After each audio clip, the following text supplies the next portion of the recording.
الدرس الثاني: تابع الغدد الصماء في الإنسان. الغدة الدرقية.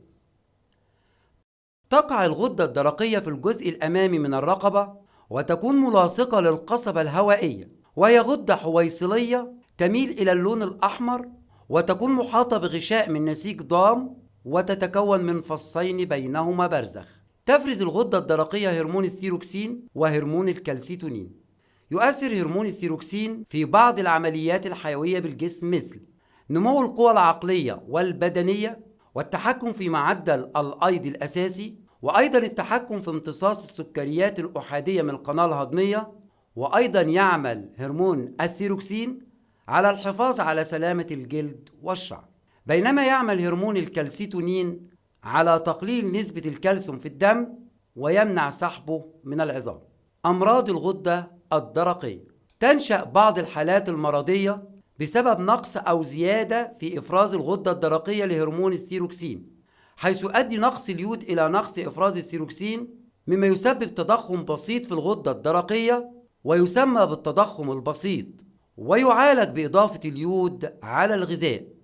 أما في حالة عدم العلاج وزيادة النقص في إفراز هرمون الثيروكسين في مرحلة الطفولة، يؤدي إلى حالة يطلق عليها اسم القماءة.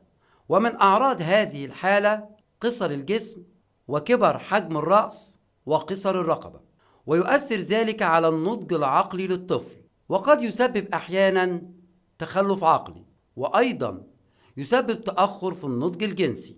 أما في البالغين فنقص هرمون الثيروكسين الحاد يؤدي إلى الإصابة بحالة تسمى المايكسوديما، ومن أعراضها جفاف الجلد وتساقط الشعر، ونقص النشاط العقلي والجسمي، وزيادة في وزن الجسم، وهبوط مستوى التمثيل الغذائي، وتقل ضربات القلب، ويحدث التعب بسرعة.